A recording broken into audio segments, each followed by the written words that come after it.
We are in a series wherein Jesus has come to the capital city. He is the king and he is claiming his kingdom. He has entered in an ironic, humble entry. He cleansed the temple and he cursed a fig tree. 3 actions that speak of his rightful ownership and what is due to him, and he's laying claim to it.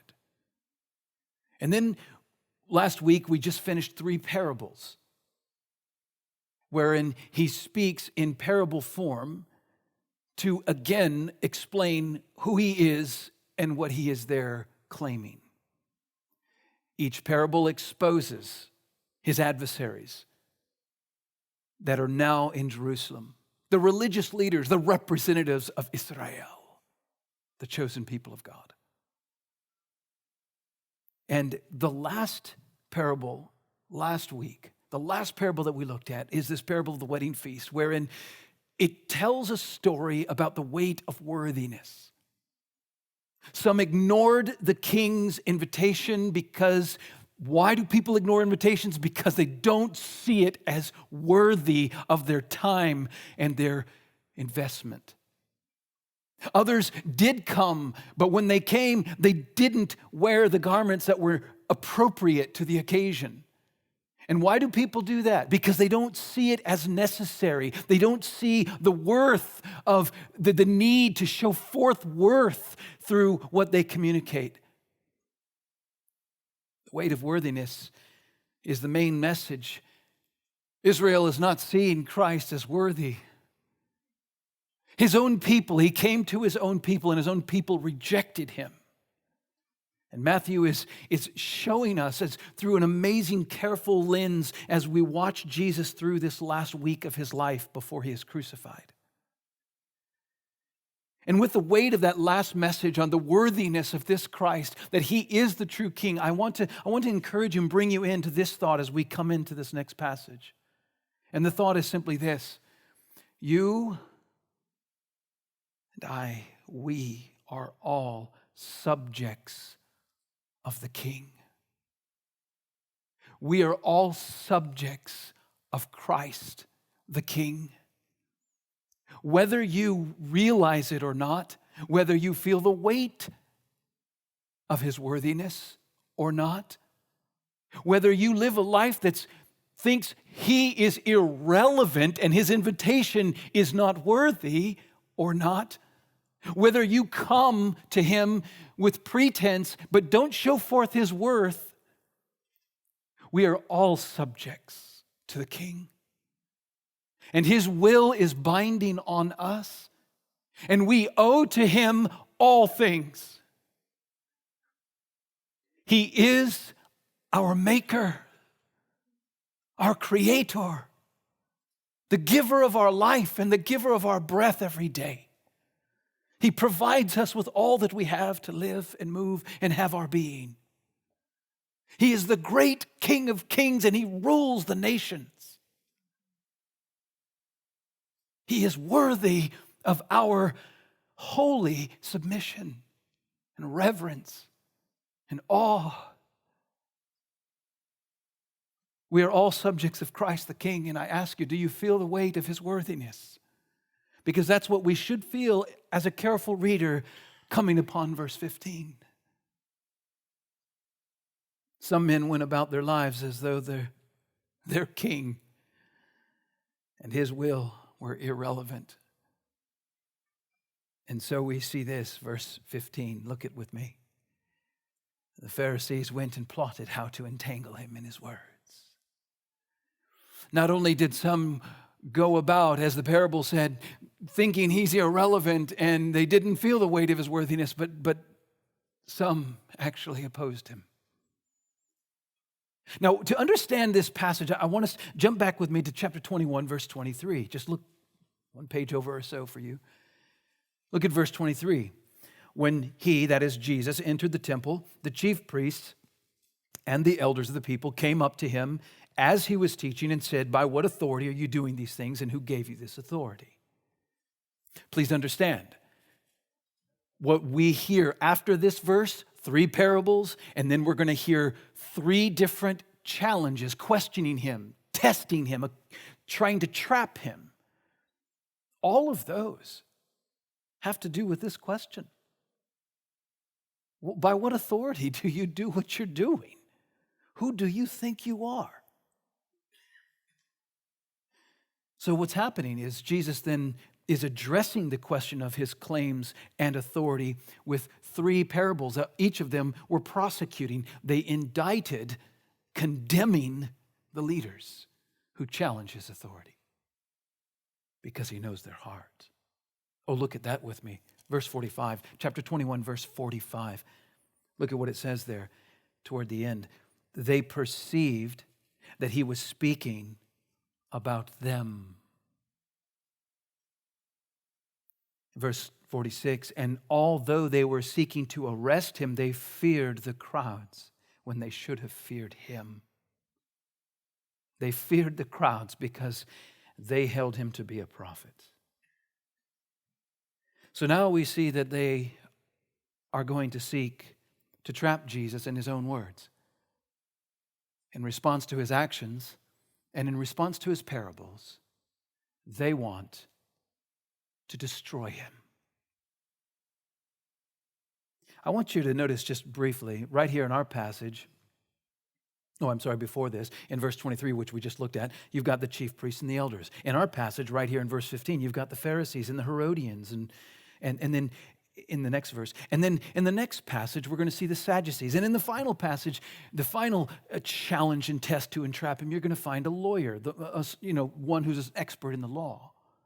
I mean, what I'm asking you to see is just to understand we're supposed to see how broad and collective these ploys against Jesus are. We're supposed to see that the coalition against Jesus is wide. The elders and the chief priests, the Pharisees and the Herodians, the Sadducees and the experts of the law. You've got every office and title in Jerusalem's leadership put there. And they all opposed him. They ask questions here of genuine and theological concern in the next 3 tests. They're genuine theological issues. They're genuine ethical issues. And they're calculated, however, to cause offense in a highly volatile and violent society. These are ploys designed to trap him. And I want to just note this before we look at the text carefully. In every one of these 3 tests, Jesus silences them. In each one of them, he answers all their questions, but they cannot answer one of his. In fact, jump over one more time. Look at verse 46 of chapter 22. Where we're at now, just go forward to verse 46. And no one was able to answer him a what? A word. So there is the setup, the context. Jesus now is going to show us, Matthew is capturing in the scene this first attempt to trap him.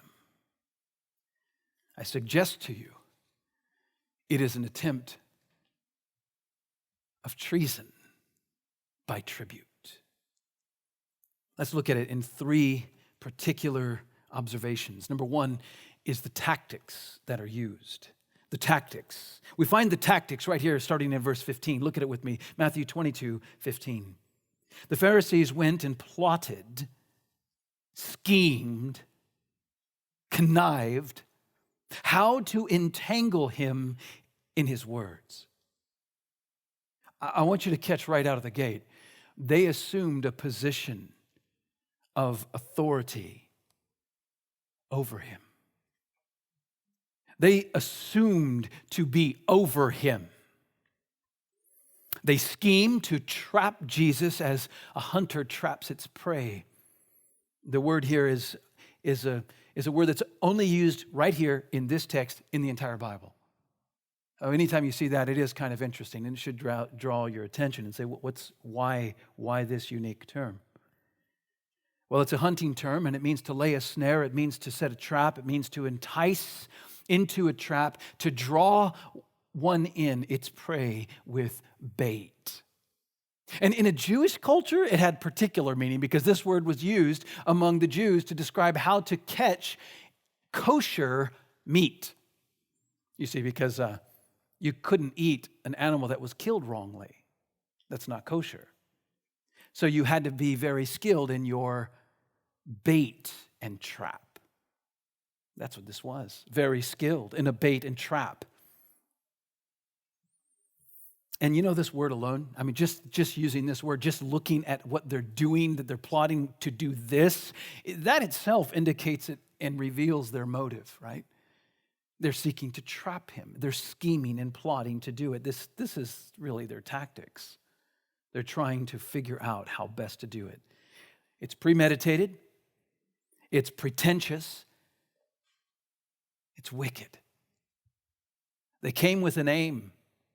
And it was motivated entirely by evil. Ironically, it testifies to the glory of Christ. How? Well, because they knew they couldn't trap him. They knew it was difficult to cross swords with him. They've never seen a man speak with such power and authority. They've never seen a man that had so much God-centered truth. The irony is, this testifies to the very thing they are assaulting, the very thing they are denying, the very thing they are guilty of. You know what's interesting too? You can mark this down in your notes. Luke chapter 20, verse 20. It says they watched him and sent spies who pretended to be sincere, that they might catch him in something he said, so as to deliver him up to the authority and jurisdiction of the governor. That's just an inside window into exactly how far they were scheming. This was an intense thing. This wasn't just like a moment huddle. They're thinking, they're sending spies, they're watching, they're corroborating. What can we do to get this guy? It only adds to their guilt. They knew they had nothing on him, and they couldn't trap him. They haven't been able to yet. So they were reduced to brainstorm and plot. Well, let's look at verse 16. What does it say next? Let's take a look. I'm going to show you several steps they took in their tactics. Right here, we see the first one coming. Verse 16, and they sent their disciples to him. Okay. They sent their disciples to, step one tactic to try to trap Jesus. Don't do the dirty work yourself. Step one, send the boys to go do it. Send someone else to do your dirty work because he's just too good. You don't want your reputation slashed. And the tense that is used here is great because it's just so vivid as you read it. It's like it's like you see it in motion. The camera, you see it in motion. They're over there going, they're plotting and thinking, and they're like, okay, come here, you go do this. Here, you go do this. That's their step one. Step two, form an unholy alliance. Step one, send someone else to do your dirty work. Step two, form an unholy alliance to get it done. What's this unholy alliance? Well, look what it says. Along with the Herodians. Along with the Herodians. Really? Pharisees, along with the Herodians. Okay. It's mentioned, the Herodians are mentioned only here and in one other encounter in the entire Bible. And they're hardly mentioned anywhere outside of the New Testament. So what do you do with this idea of the Herodians? Why are they included in this deployment? Why are they included here in the tactic? Well, they first of all, it just made me stop and think, wait a second. Where are we? Where was this happening? In Jerusalem? Where is Herod's jurisdiction? In Galilee? Not Jerusalem? What are Herodians doing in Jerusalem? Advocating Herod? He has no jurisdiction there. There's something going on. They're loyalists, you see, to Herod and his dynasty, to the family of the Herodians, the Idumeans, half-Jewish people, part of the Maccabean family that revolted years ago and sought to overthrow Rome. So they're there. They're advocating this Herodian authority. We know this to be sure. In matters of economics and in matters of politics, the Pharisees and Herodians were opposite. The Pharisees would pray daily to have a Zion restored, free from all pagan occupation. The Herodians were diplomatic intercessors to Rome and actually didn't mind Rome so long as Rome gave them power. Why? Well, because Rome appointed them in the first place. So here you have a constituent of Jews who represent a middle position that says, okay, we're okay with Rome so long as we get our power. And the Pharisees, who absolutely despise Rome, absolutely despise any inclination or any hint of Roman occupation, and they want to join together. This is striking. You've heard the statement, a common enemy can make very strange bedfellows, as the English say. That's what we have. An unholy alliance, an unnatural alliance. This is unthinkable. It really is unthinkable. These two parties would be opposed to one another in any other circumstance. I mean, the Herodians were a pro-Roman in their sympathies. They were, again, they were the ones that would actually support, guess what? Paying taxes to Caesar. What question do you think might be part of the scheme when you have that party locked arm with the party that absolutely despises paying taxes to Caesar? Well, it only underscores the extent to which these adversaries will go to trap Jesus. That's what it does. Step one, don't do the dirty work yourself. Send someone else. Step two, form an unholy alliance. Step three, employ flattery. Employ flattery. Look at it with me. Flattery is the typical deceptive tactic, that so many people employ. You know, and for the one who wants to honor God in life, flattery has a unique ability to, take you off your guard. Turn your focus from a God-centered view to enjoy a little bit of self. They call him, look at this, teacher in verse 16. Teacher, it's a feigned respect, a false front. Teacher, and in fact, the term they use here would actually be more honorable than rabbi, which is an equivalent, but the way it's used here, it's not rabbi, it's teacher. You're of a respected, more elite class. You are not just a common rabbi.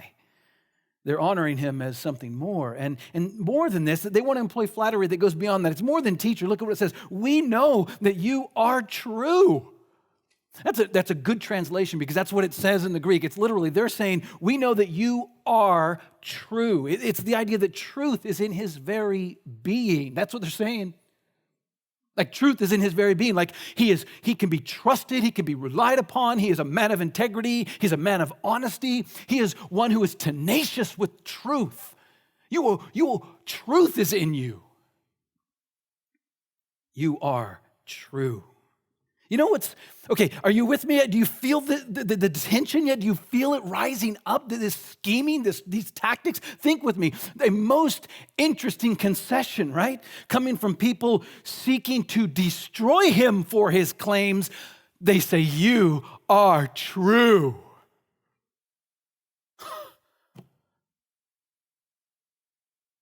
He says he's the Son of God. You are true. Oh, and the flattery goes on. And you teach the way of God truthfully. Not just teach the way of God, but you do it. You do it truthfully. You are true. And what you teach is true. You teach the way of God truthfully. What you say about God is true. We can trust it. We stamp our approval on it. You are true, and what you teach is true. Unbelievable. If they believed what they said, then why would they be trying to trap him? They flaunt an inconceivable hypocrisy. Oh, and the flattery continues, and you do not care about anyone's opinion. Oh, you do not care about anyone's opinion. Ugar blepes is prosoton anthropon. It means you don't look. You don't gaze and look at the face of a man. Literally. You don't look upon the face of a man. Which means you're not a people pleaser. You're no respecter of persons. I mean, it's not saying that he's not considerate, like you're inconsiderate. No, it's not saying that. It's saying that he speaks truth regardless of what people think. He speaks truth regardless of what people do. He speaks truth regardless of what it costs him. You don't do what you do to please people. You don't fear man. In fact, you have no fear of man, and you fear no man's opinion.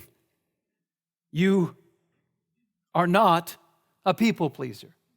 You don't look to the face of man for approval and favor. And then it says this, the flattery continues, for you are not swayed by appearances. And this drives still further the point that Jesus will not compromise truth and the honor of God for the reputation among men. Jesus was not impressed with rank or with wealth. Jesus was not impressed with the prestige among people. He wasn't impressed by popular acclaim. He didn't care in that sense what people thought. How about you?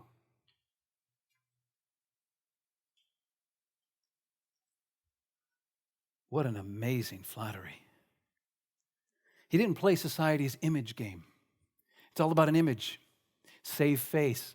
Put on your face. What people see. What they praise.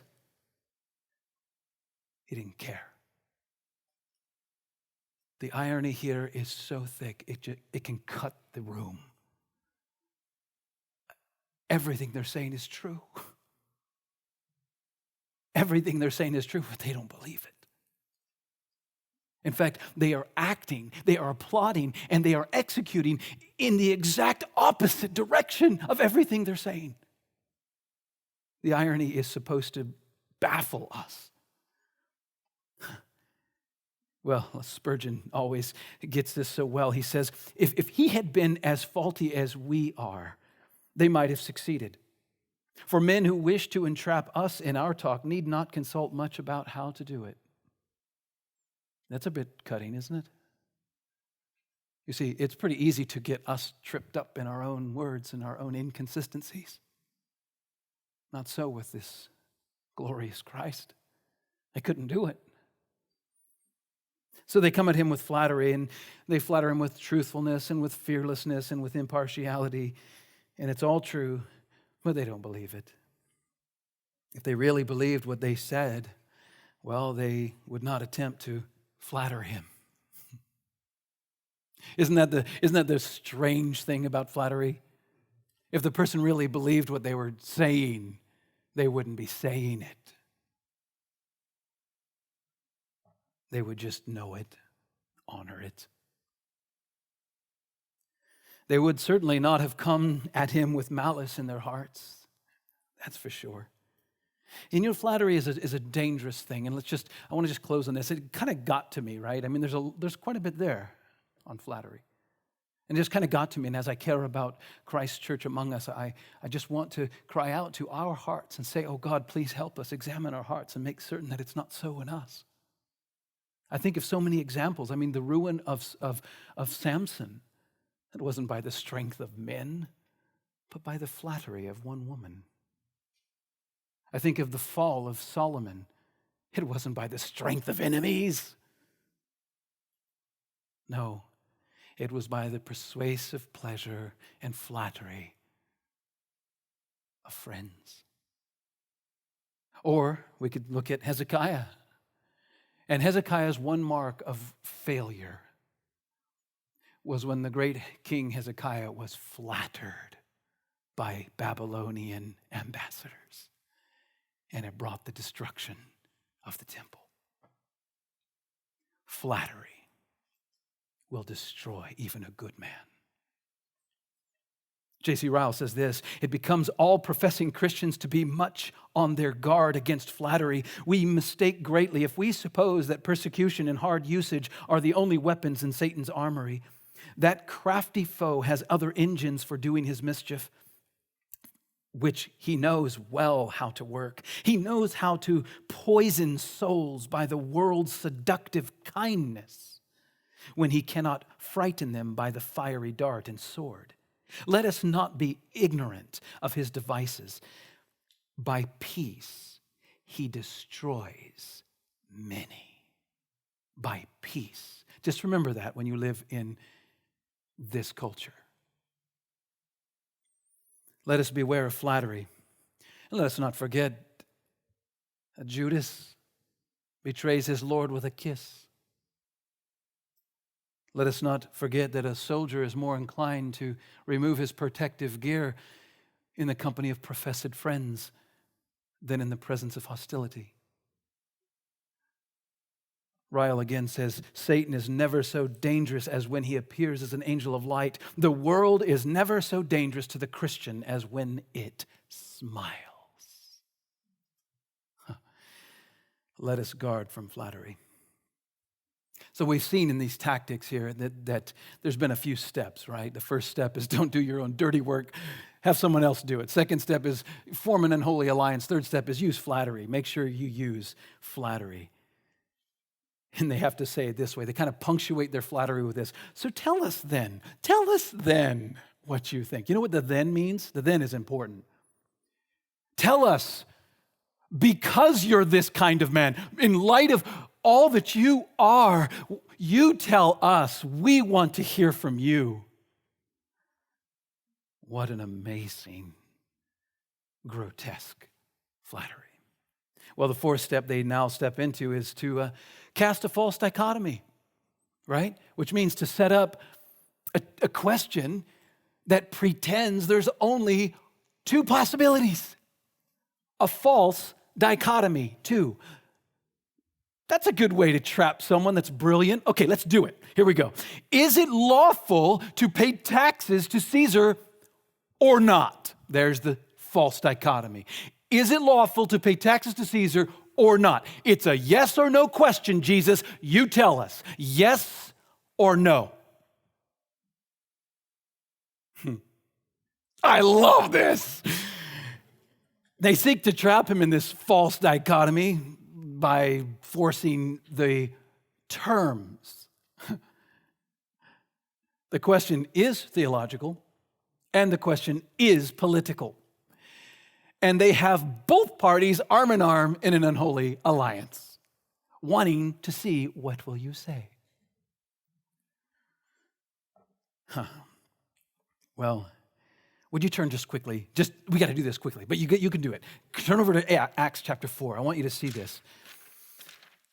Acts chapter 4 quotes Psalm 2.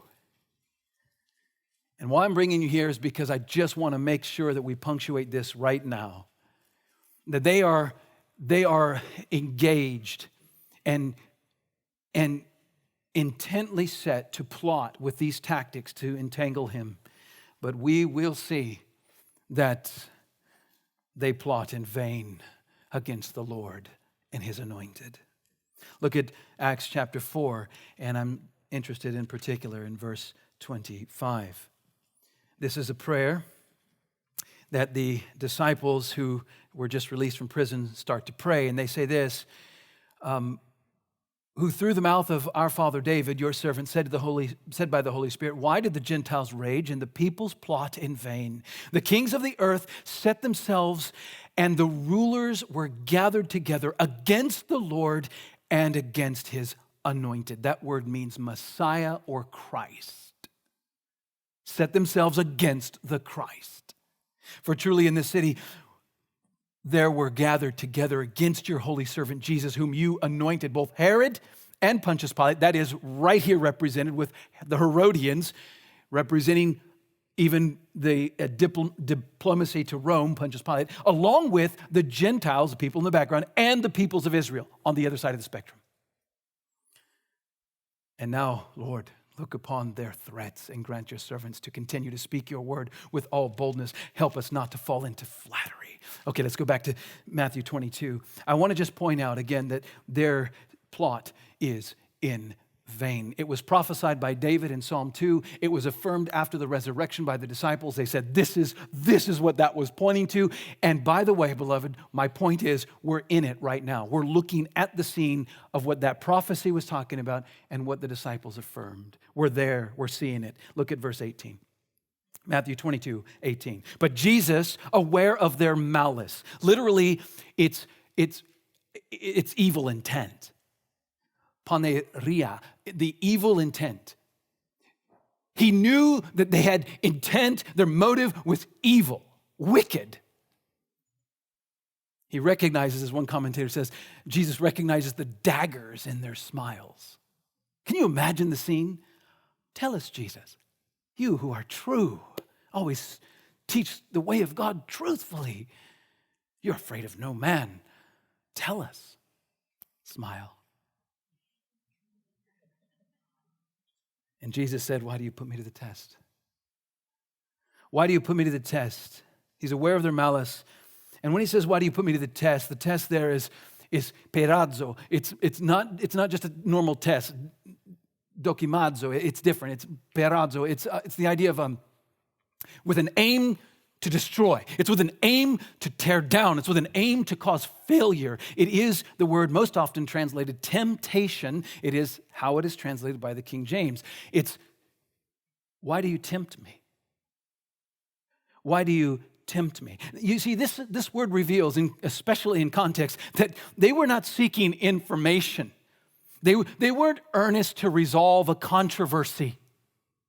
They weren't here concerned about the truth. It was a tactic. It was bait. Their whole device was a trap. They hated him, and they wanted to destroy him. They were scheming with wicked intent, with evil motivation, in the name of honor and tribute to God. And there is, beloved, the greatest irony. We'll come back to it. Jesus says, you hypocrites. You hypocrites. True to their own words. True to their own words. Jesus speaks with them painfully honest and with piercing language. He's not a people pleaser. You said it yourself. Let me show you. You're a hypocrite. He snatches off their mask, tears it away from their face, and exposes them in the sight of all to see for what they really are. Hypocrites, scheming a tactic to destroy the Lord of glory, and doing it in the name of tribute to God. They thought they were clever. They were concealing their motives under the cloak of respect and religious interest. But they must have been quite astonished at this point. Why do you try to fail me? Why do you try to tempt me, you hypocrite? Before we move on to the next key observation for the text, I do want to just ask us all, how do we take as Christians, how do we look at this and say, is there something here that really I need to be praying about? Is there something here that I should see, that I can see a principle of good or evil that honors God? I ask you simply, do we make use of such tactics? Flattery, sending other people to do the dirty work. Do we do that kind of thing? Do we form unholy alliances? Do we do that kind of thing? Do we see the ugliness of hypocrisy? Do we see it here? Do we see how just grotesque it is? How wrong? Do we despise it enough to hate it within ourselves rather than hate it in other people more? Oh, the day that Christ's church would hate hypocrisy in herself more than she sees it anywhere else. If only we would spend more time there, we would be more like Christ. Well, there's a second observation that really is about him and not us, and that's this observation of tribute. Tribute. You see, the issue here is they tempt Jesus. They tempt him. They're trying to trap him by a temptation. They're trying to test him in such a way that they are aiming for him to fail. They think they got it. They think they got it. I mean, they think they got a checkmate here. They're pretty clever, and they've spent time on this, and they're like, there's no way. There's no way. You can't get out of it. It's going down. And they tempt Jesus to promote treason in the name of tribute. They figured, we got it. Taxation, that's the thing. That'll do it. So richly theological, so richly political, that'll do it. It'll even cause a church to divide. That'll do it. So they're like, all right, we got him, and we're going to do it in the name of tribute. We're going to say this is all about really where the honor is going. They're going to pretend that they're really concerned about honor. So they're going to come and try to paint Jesus in a corner. You can't get out of there. Who are you going to honor? Caesar or God? The tax, tributum in Latin, is it means to allot, to bestow, to pay. Originally, it comes from the same root that we get tribe, tributum. And it was used in Latin to describe when an area was conquered. Whatever that tribe was, they would sanction that and provide, and then they would tax them. It was the idea of also distinguishing between tribes and how you maintain that. Basically, by definition, it's the payment. A tribute is a payment to a ruler or nation in acknowledgement of submission and dependence. It is also later became used as something that indicates the worth of its object. That's why we now have, we pay tribute to a person. Well, all of that comes back from this idea that it is fundamentally the showing forth of the worth of something. It is honoring something, submitting to it, and showing dependence upon it in some way. The issue here happens to be about taxes. Should we pay the tribute tax to Caesar? Well, Luke 23:2, mark that down for me. Luke 23, verse 2. It says this: they began to accuse him. This is later than now, when Jesus is on trial. Listen to what it says. They began to accuse him, saying, "We found this man misleading our nation and forbidding us to give tribute to Caesar, saying that he himself is Christ the King." Do you see? Two things you got to see. One, they flat out lie. It's not what he tells them. That's not the answer. But that's the answer they use in the trial. No, he told us we can't. He told us we can't pay to Caesar. He told us he was the king. Oh, they got it half right. He didn't tell you can't pay to Caesar. I can't believe they flat out lie. The second thing it tells us is they got the point. He is the king. And they got it, and they knew it. It only increases and compounds their guilt. Oh, what an amazing, amazing thing we see. So this tax here, in Latin, it was literally the tributum capitis, head, capitis, capital, head. The tributum, the tax, the head tax, or what is sometimes called the poll tax. Poll as in as in, the totality, the population kind of idea. It's the word in Greek that we get census. It's the census. In fact, it was the census while Quirinius was governor when this Jesus was born. It's the census. It's where people from the age of puberty on up, Rome said, just for a living, you owe us. And you had to pay the tax. It didn't matter what you owned or didn't own. A slave had to do it, a female, everyone had to pay. If you had breath, you paid this tax. The tributus capitis. This is what they're concerned about. They pretend. Well, the other thing that's interesting is it had to be paid in Roman currency. See, it was a bit of a statement. It wasn't just functional. No, it was philosophical. It was political. You had to pay it in Roman currency because it was a potent symbol of, political subjection. In fact, one of the rabbis during this time wrote this. I find this fascinating. He said, and I quote, "If a king's coin is current in a country, the men of that country do thereby evidence that they acknowledge him for their Lord." Well, this coin strongly represents a reminder that Israel was under a foreign, pagan, oppressive government. This wasn't Zion. This wasn't the kingdom. This wasn't God's will. In fact, this Roman government had seized their land by force and effectively enslaved them to their own ways, regardless of what they willed or not. And they set up a puppet government through the Herodians. And, something that's important I think we should see and understand in context is that this question would have been highly, highly volatile. And not just because of all that we've already looked at, but in specific, there was an event in the 6th year after Christ's birth. In 6 AD, there was a man by the name of Judas who lived in Galilee. He became known as Judas of Galilee, and he, proclaimed himself to be Messiah. Jesus was a baby.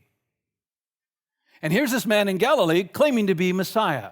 And what did he do? Well, he taught that it was not lawful for any Jew to pay the tribute to Caesar. That's what he taught. And, let me just read to you from a historian, Josephus. This is what he says. He says this: Coponius, which was a Roman governor, like Pontius Pilate, he was sent as procurator, having the power of life and death put into his hand by Caesar. Now listen to what Josephus says. Under his administration, it was that a certain Galilean, whose name was Judas, prevailed with his countrymen to revolt and said they were cowards if they would endure to pay a tax to the Romans and would, after God, submit to mortal men as their lords. Oh, let me point out that what happened in 6 AD was considered the Great Revolt. It was a revolt led by Judas of Galilee on the basis of this question. And this Galilean, Judas, when he revolted, he did so in company with a certain man named Zadok, who was a Pharisee, who hated the Roman occupation and thought it treason against God to pay the tax. So they partner together and they seek a war, a revolt against Roman occupation in Galilee. It didn't go well. It resulted in a bloodbath and a massacre. Let me, in fact, read to you, and you can turn there if you like. This is Acts chapter 5. Look what happens in Acts chapter 5, verse 34. In the description here of what's happening, this is when Peter and John have been preaching, and now they're arrested, and the Sanhedrin, the law council of Israel is like, what are we going to do with these guys? We got to kill them or something, right? And this is the response. But a Pharisee in the council named Gamaliel, a teacher of the law, held in honor by all the people, stood up and gave orders to put the men outside for a little while. That's the disciples. Now listen to what happens. Gamaliel said this to them: Men of Israel, take care what you are about to do with these men. For before these days, Thaddeus rose up, claiming to be somebody, And a number of men, about 400, joined him. He was killed, and all who followed him were dispersed and came to nothing. Here's our point of interest. Look at verse 37. After him, this was now 6 AD. After him, Judas the Galilean rose up in the days of the census. That's the word. That's the tributary tax. That's what the question is. He rose up in the days of that revolt and drew away some of the people after him. He too perished, and all who followed him were scattered. Gamaliel says, look, there was a revolt on the basis of the tax. They thought it was the Messiah. A lot of people followed, many of them killed, but the rest were scattered. It went to nothing. So, there's the logic. Now look at how it ends in verse 38. So, in the present case, I tell you, keep away from these men, Jesus' disciples, and let them alone, for if this plan or this undertaking is of man, it will fail. So the question they posed was calculated to be highly volatile. The question was to paint him in a corner and say, remember the revolt? You want to be next? Everybody knows Judas of Galilee, and you happen to be from Galilee too. Why don't you tell us, Jesus, since you are true, do we pay taxes to Caesar? Oh, I love it. Checkmate? Don't think so. It's one of those masterful games where the guy really thought he had a checkmate. And in 2 moves, he's done. Block, countermove, checkmate on you. Oh, I didn't see that one coming. You see, they saw no way for him to answer without injury. There's just no way. I mean, you follow the logic? If he said, yes, pay the tax to Caesar, he's Judas all over. Wrong. He would be in favor of the Herodians, and basically all of Israel would say he can't be Messiah. There's just no way. This guy wants to support Roman occupation. Are you kidding me? Pharisees and all the company would say, this guy is completely treasonous. He's treasonous against the Lord our God. If he said no, he's Judas again. If he said no, the Pharisees would be like, that's good, but Herodians, hey, wake up. Go tell the people. In fact, why don't you just go knock on Pilate's door? You got another Judas on your hands. You want another revolt, Rome? Oh, that's right. Pilate was already under scrutiny from Caesar because he was not ruling well, and the Jews were really hard to keep in order. So Pilate didn't want any squibble. So just tell him this Jesus, where millions are praising him, he doesn't want to pay taxes to Caesar. Insurrection, treason, crucifixion. Checkmate. So they thought. Their maneuvers fail. Here's what I want you to see. We are supposed to see the stunning wisdom and the unflinching consistency of Jesus. He will not be forced by anyone. He will not be reduced to answer on their terms. He will answer on his own terms. And he will cut their schemes like a knife. It reminds me yet again of answer a fool according to his folly. Do not answer a fool according to his folly, lest you be like him. But answer a fool according to his folly, lest he be wise in his own eyes. It's exactly what Jesus does. He takes their argument and he goes, turns it on them. And he says, who do you pay tribute to? What a masterful countermove. He exposes really their subversive ploy. They're trying to undermine. Well, it's done.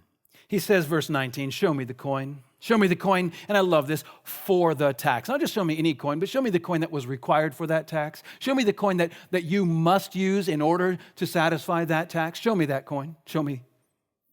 And I think it's marvelous. Jesus doesn't always ask for the object, right? I think what's happening here is there's so great was the representation of the coin, the representation of all that it meant to the Jew, the representation and the intensity of the theological and political significance. He goes, bring it out, bring it out. Let everybody see the coin. I want to bring it out. I want to look at the coin. I want an object lesson to be vivid in your minds. I don't think they ever looked at another denarius the same. I think every time a Pharisee pulled that thing out, if he was there, he would remember. So give me the coin. And they brought him a denarius. They're still wondering what he's going to say. I can't imagine. I just would love to be a fly on the wall looking at this. What are they doing? What was their face like when they brought the coin? Here's the coin. What are you going to say? And Jesus said to them, well, and here's the death knell. Whose image? Just the axe right to the root of their whole argument. I could just see like the blood drain from their face. What? Whose image? Whose likeness? The Roman coin, well, it had the emperor's image on it. It symbolized Roman ideology. It was the icon in Greek, where you get the word icon for the things you click on. It's the representation, the graphical representation of the thing. That's what it was there. It was the face of Caesar. And then he says, and inscription, and I love this, and inscription. And the inscription in Latin would have been Tiberius Caesar Divi Augustus Filius Augustus, which simply means Tiberius Caesar, son of the divine Augustus Augustus. In other words, Tiberius Caesar Augustus, son of the divine Augustus. Claim to this be divine, claim to be son of God, claim to be the King of Kings. And not only that, on the back side of the coin, there was a nice little inscription there too. It happened to say Pontifex Maximus. Pontifex means priest. Maximus means the maximum, the highest priest in all the world. Really? You got the Son of God, the King of the world, the highest priest. You couldn't have an inscription more offensive to someone who wants to pay tribute to God alone. The Jew would despise that coin. But Rome made sure you could only pay with it. Just remember who we are. Let me see whose face, whose inscription. And they said, Caesar. See, what could they say? They thought they had the checkmate. Wrong. I love what Spurgeon says is, when we are dealing with ungodly men, it is well if we can make them to be their own accusers. So Jesus said, therefore, render to Caesar the things that are Caesar's. And on the surface, you might stop and say, whoa, it looks like he's going down the road of the Herodians. It looks like he is going to support Rome. What it definitely is an opposition to the zealot movement. Oh, and did I mention that the 6 AD revolt in Galilee that was crushed with blood, it actually created and inspired the whole movement later known as the Zealots. Barabbas was one. And those zealots actually revolted against Rome in waves, and their final revolt was found in the War of Independence in 66 AD, which ended 4 years later, 70 AD, with Vespasian Titus, the governor, ruler general, dispatched from Caesar and leveled Jerusalem. Burned it, destroyed it. Kind of like the parable we just heard last week. Amazing. So that's what he's doing. He said, no, I'm not a zealot. I'm not a revolutionary for political change. Your heart has to change.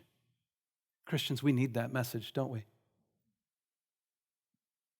There are Christians who flirt with being zealots.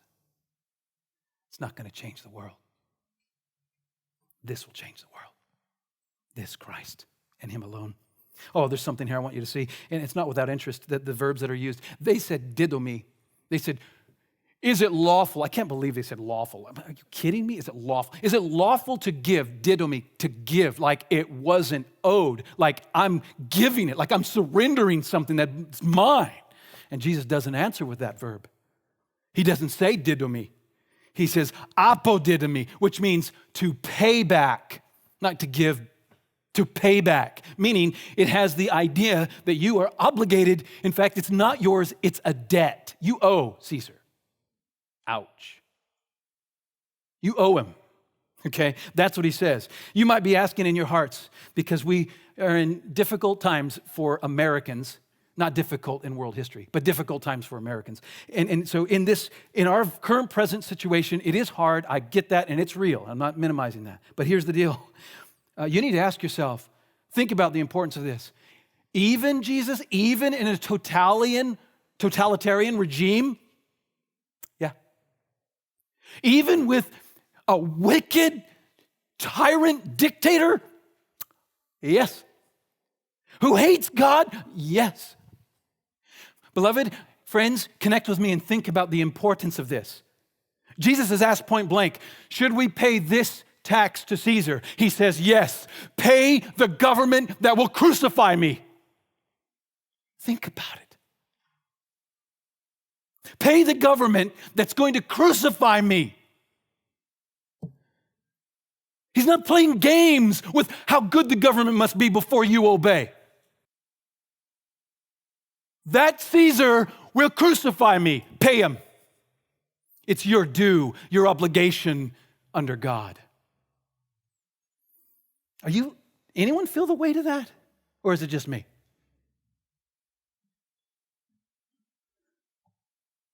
J.C. Ryle said this, this subject unquestionably is one of the great difficulties and delicacies. On no point, perhaps, have conscientious men been so much tried. On no point have good men disagreed so much as in solving the problem where the things of Caesar end and the things of God begin. And I must confess, my heart is hurt and scarred a bit from this past year and seeing how many Christians have been so divided. Pay the government that will crucify me. Calvin said, no man should think he is giving less service to the one God when he obeys human laws, pays taxes, or bows his head to accept a burden from the government. Well, if you haven't noticed, I'm not a people pleaser, so I'm in good company. One's submission and obedience does not indicate ultimate allegiance. Christ is my king, but I will submit where he tells me to. I must close with this. Little element of treason. So we looked at the tactics, we looked at the treason, or we looked at the tribute, but now let's look at the treason.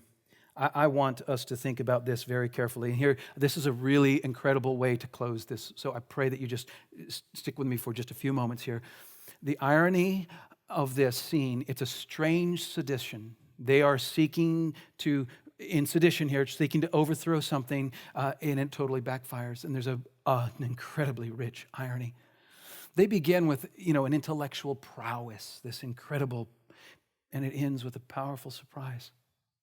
Verse 22, when they heard it, they marveled. Evidently, they came with high hopes, didn't they? And, they marveled, not in honor of Jesus. They didn't marvel like, wow, let's make much of Jesus. No, they marveled like, we can't get him. We thought for sure this would work. It didn't. In fact, it says then, and they left him and went away. And I find that to be very striking. They're forced to walk away in muzzled amazement. There was nothing they could do. I mean, they were reduced to total silence. Okay. Well, it's over. And the stinger is, the real stinger is that by their own words, they were condemned. By their own words. They just said, you are true, and you teach the way of God, and you do it truthfully. And what he just said put them in their place. Okay, well, we just said you are true. Guess we have to walk away. Well, here's the irony I want you to see, and I'll close. They pretended to pursue tribute to God as king. That's the irony. They come to Jesus because the pretended motive here is that Jesus is an imposter, and we Pharisees serve the true king. And so here's the irony. They're coming to him because they want to pay tribute, they claim, to God, and they're prompting him to commit treason against God or against Rome. But let us remember the basis of their question. It was a scheme to destroy Christ. Follow with me. This is so critical. They pretend to despise Caesar. That's what they pretend. They pretend to despise him as an imposter king. In fact, in John 19, verse 15, it says, "We have no king but Caesar," they say. We have no king but Caesar. Huh. Didn't you just say a couple days ago? What? All right. Well, they're seeking to provoke Christ to revolt against this Caesar so that they could revolt against him. They treat the true king as an imposter so that they could pay homage to an imposter king. Here's the irony getting thicker. In truth, what they're really paying tribute to is not God. They're robbing God of where the honor is rightly due. So what should we see? This is our final application. What should we see in this passage? Well, what's the main takeaway? What's the most important truth that we should be impacted by? Here's the test. How does it fit in the context?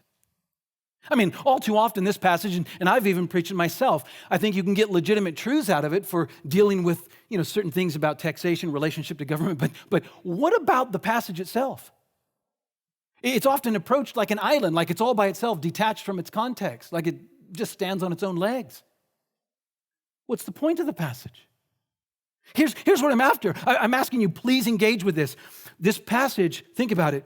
The issues raised here are valid and very real in matters of theology and political concern. But let us not forget the question was a weapon. The question was a weapon. Jesus' response was not so much designed to be an answer to a theological political question. His response was designed to expose their schemes and reveal something. The real issue in this passage does not have to do with how these men live their lives. It doesn't have to do with if they pay tax or not. That's not why the passage is in here. The real issue that Jesus responds with is not to teach you and me that we should pay taxes. The real issue isn't any of those things. The question was a weapon. Don't be distracted by the question. Oh, it speaks truth. But the whole passage exists to deal with Christ, to deal with his identity, to deal with his claims. It has everything to do with what they're trying to do to him. That's why the passage exists. So I say this, in the end, Christ's answers are more than just simply brilliant, theologically astute, or incontrovertible. These answers subtly reveal who he is. They subtly reveal the one speaking. It's not just wit and wisdom we should see. At a deeper level, Jesus is addressing something far more than simply godly counsel about government and how you should live your life. What's happening here then?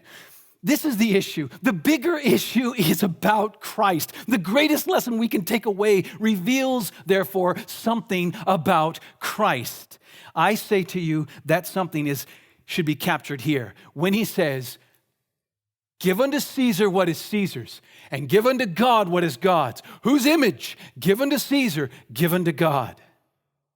And my mind went right here, Colossians 1:15. Jesus is the image of the invisible God. Or 2 Corinthians chapter 4, verse 4. In their case, the case of these men who are asking this, in their case, the God of this world has blinded the minds of the unbelievers to keep them from seeing the light of the gospel of the glory of Christ, who is the image of God.